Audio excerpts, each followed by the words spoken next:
வணக்கம் நேயர்களே, விஷன் 9 டிவிக்காக நான் உங்கள் லக்ஷ்மி நாராயணன். இப்போ நம்ம பார்க்க போகிறது வார ராசி பலன் 4ஆம் தேதியிலேருந்து 10ஆம் தேதி வரை எப்படி இருக்க போது தான் பார்க்க போகிறோம்.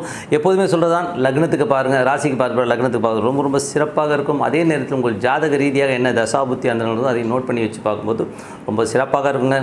ஃபஸ்ட்டு ஸ்டார்டிங்கில் வந்து பொது பலன்கள் இருக்கும், அதுக்கப்புறம் வந்து தசாபுத்தி பலன்கள் இருக்கும், கடைசியில் வந்து டிப் ஆஃப் த வீக் இருக்குது. மறக்காமல் பாருங்கள். தனுசு ராசி.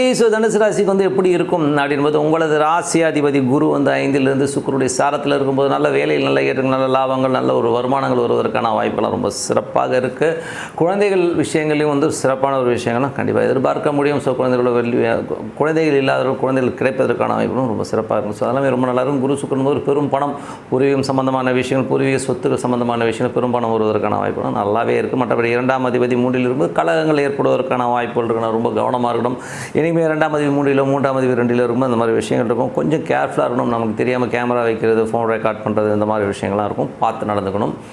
அதுக்கப்புறம் பார்க்கும்போது உங்களது 3ஆம் அதிபதியில் வந்து பார்த்திங்கன்னா சனி ராகுடைய சாரத்தில் இருக்கும்போது வீடு சொத்துக்கள் விற்பனையினால் ஒரு பெரும் பணம் வருவதற்கான வாய்ப்புகள் நல்லாயிருக்கு. தாயாருக்கும் உங்களுக்குமே ஒரு சின்ன சின்ன கருத்து வேறுபாடு நடைமுறையில் வரும். ஸோ அது மட்டும் கொஞ்சம் கேர்ஃபுல்லாக பார்த்துக்கணும். வண்டி வாகனங்கள் கொஞ்சம் செலவழிக்கிறதுக்கான வாய்ப்புகள் நிறைய இருக்குது. ஸோ 4ஆம் அதிபதி வந்து 5ல் இருக்கும்போது சொத்துக்கெலாம் வருமானங்கள்லாம் வரும். ஸோ அதெல்லாம் ஒரு பெரிய ப்ராப்ளம். பட் இருந்தாலும் ஒரு ஸ்ட்ரெஸ்ஸை கண்டிப்பாக ஏற்படுத்தும். அது மட்டும் இல்லாமல் 4ல் உள்ள குரு வந்து ராகு வந்து பார்த்திங்கன்னா நல்ல, அதாவது தொழில் ரீதியான விஷயங்களில் புதிய கான்ட்ராக்ட், புதிய ஒப்பந்தங்கள் கிடைப்பதற்கான வாய்ப்புகள் நல்லாவே இருக்குது. ஸோ புதிய ஒப்பந்தங்களால் நல்ல வருமானங்கள் வருவதற்கான வாய்ப்பும் ரொம்ப சிறப்பாக இருக்குங்க. ஸோ அதெல்லாமே நல்ல விஷயந்தான். அதுக்கப்புறம் பார்க்கும்போது உங்களுக்கு 5ஆம் அதிபதியான செவ்வாய் வந்து 2ல் இருக்கும்போது பூர்வீக சொத்துக்கள் சம்பந்தமான விஷயம், நல்ல ஏற்றங்கள், நல்ல லாபங்கள் கிடைப்பதற்கான வாய்ப்புகள், நல்ல ஒரு குழந்தைகளால் வந்து ரொம்ப சந்தோஷங்கள், குதூகலங்கள் கிடைப்பதற்கான வாய்ப்புகள் ரொம்ப நல்லா இருக்குது. குழந்தைகளுக்காக வந்து கொஞ்சம் நம்ம செலவு பண்ணணும். ஸோ அதுவும் இருக்க தான் செய்யும். அதுக்கப்புறம் பார்க்கும்போது உங்களுக்கு 6ஆம் அதிபதியான சுக்கிரன். ஸோ 6ஆம் அதிபதியான சுக்கிரன் வந்து பார்த்திங்கன்னா உங்களுக்கு வந்து 2ல் இருக்கும்போது வேலையில் நல்ல ஏற்றங்கள், நல்ல லாபங்கள் வருவதற்கான வாய்ப்புகள் இருக்குது. ஆனாலும் கொஞ்சம் அலைச்சல்கள் இருக்கும் வேலையில். மற்றபடி கடன் சம்பந்தமான விஷயம் கேட்டிங்கன்னா கேட்ட இடத்துல கிடைக்கிறதுக்கான வாய்ப்புகள் ரொம்ப சிறப்பாக இருக்குது. ஆனால் வந்து கொஞ்சம் அலைய விட்டு கொடுப்பாங்க, அவ்வளோதான். மற்றபடி இல்லை. 7ஆம் அதிபதியான புதன். ஸோ 7ஆம் அதிபதியான புதன் வந்து பார்த்திங்கன்னா உங்களுக்கு வந்து 3ல் இருக்கும்போது, 3ல் அதுவும் வந்து குருடைய சாரத்தில் இருக்கும்போது ஸோ நல்ல ஒரு சந்தோஷங்கள், குதூகலங்கள் எல்லாமே ரொம்ப சிறப்பாக இருக்குது. இதில் வந்து பார்த்திங்கன்னா ஏற்றங்கள், அது மட்டும் கொஞ்சம் கணவன் மனைவி வந்து வெளியூர் பிரயாணங்கள் சில பேர் மேற்கொள்வதற்கான வாய்ப்புகள்லாம் ரொம்ப நல்லா இருக்குங்க. ஸோ அதெல்லாமே ரொம்ப சிறப்பு தான். அதுக்கப்புறம் பார்த்தோம் 8ஆம் அதிபதி. ஸோ 8ல் வந்து சந்திரன் வந்து பார்த்திங்கன்னா முதல் ஒரு 2 நாட்கள் வந்து கொஞ்சம் உள்ளூர் சின்ன சின்ன பயங்கள், அப்புறம் குடும்பத்தை நினச்சி ஒரு சின்ன சின்ன பயங்கள் வருவதற்கான வாய்ப்பும், அதுக்கப்புறம் எல்லாமே ஓரளவு சரியாகிறதுக்கான வாய்ப்பு ரொம்ப நல்லா இருக்குது. 9ஆம் அதிபதி சூரியன் வந்து பார்த்திங்கன்னா உங்களுக்கு 3ல் இருந்து 5ஆம் அதிபதி. ஸோ 3, 5 நல்ல முயற்சிகள், குழந்தைகளோட முயற்சிகள் ரொம்ப சிறப்பாக இருக்கும். குழந்தைகளோட வெற்றிகள் வந்து ரொம்ப சிறப்பாக இருப்பதற்கான வாய்ப்பு ரொம்ப நல்லா இருக்குது. இதில் வந்து பார்த்திங்கன்னா அவங்களுடைய விஷயங்கள் வந்து பார்த்திங்கன்னா வெளிநாட்டில் இருக்கிறவங்களுக்குலாம் வந்து புதிய ஒப்பந்தங்கள் கிடைப்பதற்கான வாய்ப்புலாம் ரொம்ப சிறப்பாக இருக்குது. மற்றபடி வந்து 10ஆம் அதிபதி வந்து 3ல் இருந்து குருடைய சாரத்தில் இருக்கும்போது தொழில் ரீதியான விஷயங்கள் நல்ல ஏற்றங்கள் இருந்தாலும் நடைமுறையில் வந்து பார்த்திங்கன்னா ஒரு சின்ன சின்ன சிக்கல்கள், நிறைய சேலஞ்சஸ் இருக்கிறதுக்கான வாய்ப்புலாம் இருக்குது. கொஞ்சம் பார்த்து நடந்துக்கணும். ஸோ 11ஆம் அதிபதியான சுக்கிரன். ஸோ 6ஆம் அதிபதி சுக்கிரன் 2ல் இருக்கும்போது நல்ல லாபங்களை கொடுத்துரும். வேலையில் வந்து நல்ல ஏற்றங்கள், நல்ல வேலையில் வந்து ஒரு ப்ரொமோஷன்ஸ் கிடைக்கிறதுக்கான வாய்ப்புலாம் ரொம்ப சிறப்பாக இருக்குது. ஸோ நல்ல விஷயங்கள், நல்ல மாற்றங்கள்லாம் சிறப்பாக இருக்குங்க. இப்போது இதுவரை பார்த்தது பொது பலன்கள். இனிமேல் பார்க்க போகிறது தசா புத்தி பலன்கள் எப்படி இருக்குன்னு பார்ப்போம். ஸோ இதில் வந்து பார்த்திங்கன்னா தனுசு லக்னம், சூரிய திசை எப்படி இருக்கும்போது சூரியன் 9ஆம் பாவத்தில் இருந்து 3ல் இருக்கும்போது நிறைய அலைச்சல் இருக்கும். வெளிநாட்டில் இருக்கிறவங்களுக்கு வந்து நல்ல ஒரு வளர்ச்சி, நல்ல ஏற்றங்களை கொடுத்துரும். வேலை செய்பவர்கள் வேலை பளுக்கள் அதிகமாக இருந்தாலும் நல்ல வளர்ச்சி கண்டிப்பாக கொடுத்துருங்க. சூரிய திசாவில் இருக்கவங்களுக்கு ரொம்ப நல்லாயிருக்கும். பட் இன்னும் சின்னதாக ஒரு மன உளைச்சலை கண்டிப்பாக கொடுத்துருங்க.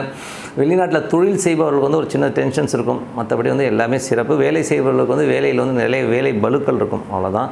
சில பேருக்கு வந்து பழைய கடன்கள் அடைவதற்கான வாய்ப்புகளையும் நிறைய கொடுத்துருதுங்க. ஸோ எல்லாமே சிறப்பு. அதுக்கப்புறம் பார்க்க போனால் உங்களுக்கு வந்து தனுசு லக்னம், சந்திர தசாபுத்தி அந்தரங்கள் எப்படி இருக்கும். சந்திரன் போது 8ஆம் அதிபதியாக இருக்கும்போது முதல் ஒரு 2 நாட்கள் உங்களுக்குள்ளேயே நிறைய குழம்புவீங்க. அதுக்கப்புறம் குடும்பத்தை நினச்சி நிறைய குழப்பம் வருவதற்கான வாய்ப்புகள். அடுத்த ஒரு 2 வார இறுதியில் வந்து பார்த்திங்கன்னா ரொம்ப ஒரு சின்னதாக ஒரு ஸ்ட்ரெஸ் வருவதற்கான வாய்ப்பு இருக்குது. ஏன்னா சந்திரன் 8ஆம் அதிபதி அது பிரயாணப்படுற ஒவ்வொரு காலகட்டத்திலும் ஒரு சின்ன சின்ன ஒரு ஸ்ட்ரெஸ்ஸை கண்டிப்பாக ஏற்படுத்தும். அதனால் இந்த தசாபுத்தி அந்தரம் நடக்கிறோம் கொஞ்சம் கேர்ஃபுல்லாக இருக்க வேண்டிய ஒரு காலகட்டம்.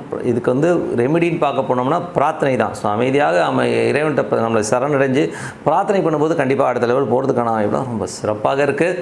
அதுக்கப்புறம் தனுசு லக்னம் செவ்வாய் தசாபுத்தி அந்தரங்கள் எப்படி இருக்கணும்? செவ்வாய் உங்களுக்கு வந்து பார்த்தீங்கன்னா 2இல் உச்சமாக இருந்து அது 5ஆம் இடம். குழந்தை இல்லாதவர்களுக்கு இந்த காலகட்டத்தில் செவ்வாய் தசாபுத்தி அந்தரங்களில் இருக்கிறவங்களுக்கு குழந்தை பிறப்பதற்கான வாய்ப்புலாம் இருக்குது. கொஞ்சம் ட்ரீட்மெண்ட்டில் போய் குழந்தை பிறப்பதற்கான வாய்ப்பும் நிறையவே இருக்குது. ஸோ அதெல்லாமே ரொம்ப சிறப்பு தான். அதுக்கப்புறம் பார்த்திங்கன்னா தனுசு லக்னம் ராகு தசாபுத்தி அந்தரங்கள் எப்படி இருக்கும்? ஸோ ராகு வந்து பார்த்திங்கன்னா உங்களுக்கு 4இல் இருக்கும்போது தாயாரோட உடல்நலம் சார்ந்த விஷயம் கொஞ்சம் கவனமாக இருக்கணும்.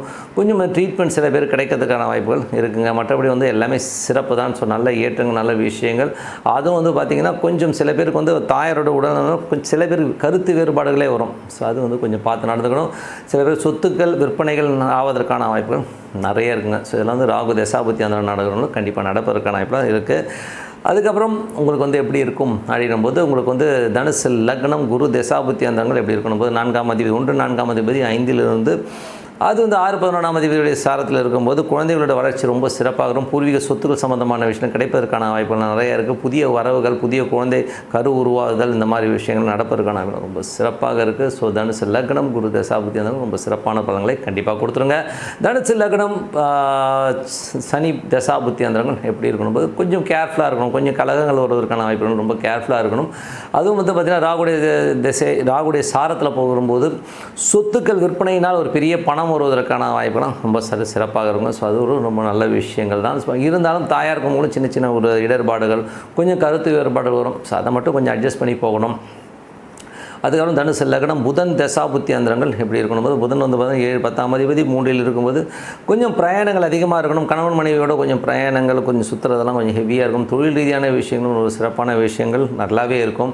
தொழில் வந்து பார்த்திங்கன்னா உங்களுக்கு வந்து சின்ன சின்ன விஷயங்கள் வந்து சின்ன சின்ன ஸ்ட்ரெஸ் வரும். கொஞ்சம் வந்து கடன் வாங்கி ரொட்டேட் பண்ணுற மாதிரியான விஷயங்களை கண்டிப்பாக ஏற்படுத்தும். ஸோ அதனால் தொழில் ரீதியான விஷயம் கொஞ்சம் கவனமாக இருக்கணும். புதன் தசாபுத்தி அந்தரம் இருக்கவங்க. அதுக்கப்புறம் தனுசு லக்னம் கேது தசாபுத்தி அந்தரம் நடக்கிறவங்க எப்படி இருக்கணும்? கேது வந்து சந்திரனுடைய சாரத்தில் ரொம்ப கேர்ஃபுல்லாக இருக்கணும். தேவையில்லாத வம்பு வழக்குகள் தொழில் ரீதியான விஷயங்கள் அதீதமான கடன் வாங்குவதற்கான வாய்ப்புகள்லாம் இருக்குன்னா ரொம்ப கவனமாக இருக்கணும். ஏன்னா கோச்சாரத்தில் வந்து கேது வந்து சந்திரனுடைய சாரத்தில் போகும்போது 8ஆம் அதிபதி சாரம் டே டு டே லைஃப்பில் வந்து நிறைய ஸ்ட்ரெஸ்ஸஸ் ஏற்படுவதற்கான வாய்ப்புகள் ரொம்ப கவனமாக இருக்கணும். அப்புறம் தனுசு லக்னம் சுக்கிர தசாபுத்தி அந்தரம் நடக்கிறவங்களுக்கு எப்படி இருக்கும் அப்படிங்கும்போது சுக்கிரன் வந்து பார்த்திங்கன்னா உங்களுக்கு 2இல் இருக்கிறனால நல்ல லாபங்களை கிடைக்கும். அதுவும் பார்த்திங்கன்னா தொழில் ரீதியான அதாவது வேலை செய்பவர்கள் வேலையில் நல்ல ஏற்றங்கள் மற்றபடி கடன் கேட்ட இடத்துல கிடைக்கிறது எல்லாமே வந்து ஒரு பெரிய லாபங்களை அள்ளி தருவதற்கான வாய்ப்பு ரொம்ப சிறப்பாக இருக்குது. ஸோ நல்ல விஷயங்கள் நல்ல மாற்றங்கள்லாம் இருக்கணும்னா நல்ல ஒரு பிரார்த்தனை ரொம்ப அவசியங்க. ஸோ மனதார இறைவனை பிரார்த்தனை பண்ணுவோம். கண்டிப்பாக அடுத்த லெவல் போகிறதுக்கான வாய்ப்பு ரொம்ப சிறப்பாக இருக்குது. ஸோ டிப் ஆஃப் த வீக்கில் நம்ம என்ன பார்க்க போகிறோம் அப்படின்னு பார்த்தோம்னா பரிகாரம். பரிகாரத்தில் வந்து பார்த்திங்கன்னா நிறைய பேர் வந்து பரிகாரம் இருக்குன்றாங்க இல்லைன்றாங்க. இருக்குன்றீங்களா இல்லைன்றீங்களா அப்படிங்கிறத வந்து நிறைய பேர் சொல்கிறீங்க. ஸோ இதை பார்க்கும்போது பரிகாரம் இருக்குது, ஆனால் எல்லாருக்குமே இருக்காங்கிறது வந்து ஒரு டவுட் இருக்குங்க. நிறைய பேர் வந்து பார்த்திங்கன்னா ஒரு ஜாதகத்தை பார்த்துட்டு அப்படியே வந்து ஒரு ப்ரிஸ்கிரிப்ஷன் எழுதுகிற மாதிரி டாக்டர் ப்ரிஸ்கிரிப்ஷன் எழுதுகிற மாதிரி சரசரசான்னு எழுதிட்டு போயிடறாங்க.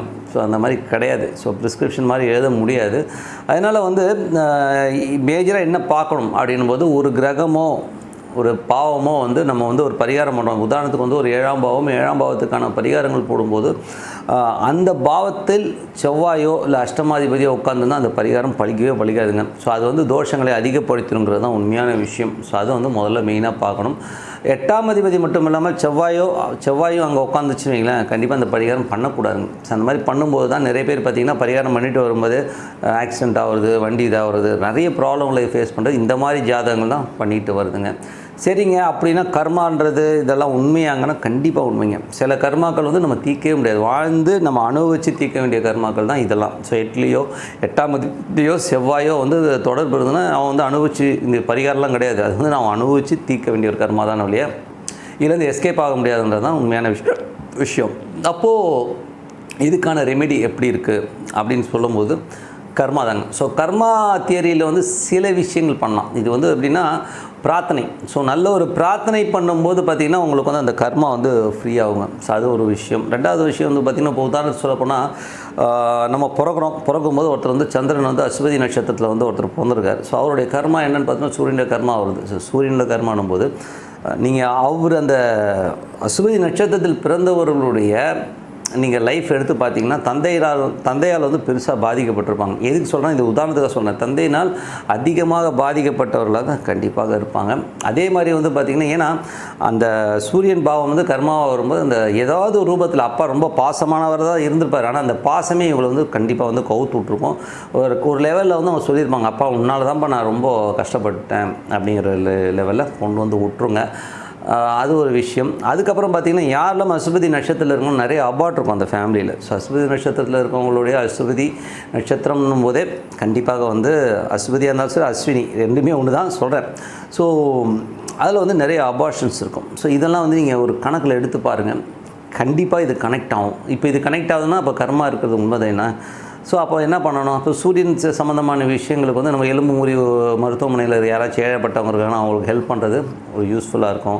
அப்பா வயதை ஒத்தவர்களுக்கு கண்ணு தெரியாதவங்க, அதாவது அப்பா வயது ரொம்ப வயசானவங்களாக இருக்கலாம், அவங்களுக்கு ஒரு கண்ணாடி வாங்கி கொடுக்குறது, சிகிச்சை கொடுக்குறது, இந்த மாதிரி விஷயங்கள்லாம் பண்ணும்போது பண்ணி தான் இந்த கர்மாவை சரி பண்ண முடியுமே ஒழிய ஒரு யாகங்களோ ஹோமங்களோ பண்ணும்போது இதெல்லாம் கிளியர் ஆகணும் அப்படிலாம் போகாது.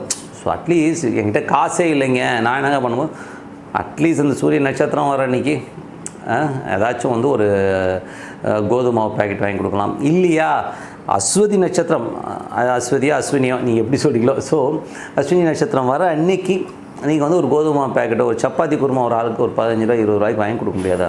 கண்டிப்பாக அந்த மாதிரி வாங்கி கொடுத்தாலே அந்த கர்மா கண்டிப்பாக கிளியர் ஆகிடுங்க. ஸோ அது மாதிரி வந்து கிளியர் பண்ணிவிட்டு போயிடலாமே இல்லையா, இதுக்காக ரொம்ப ஸ்ட்ரெஸ்ஸு டென்ஷன் எடுக்கணுங்கிற ஒரு அவசியமே கிடையாதுங்கிறது தான் உண்மையான விஷயம்.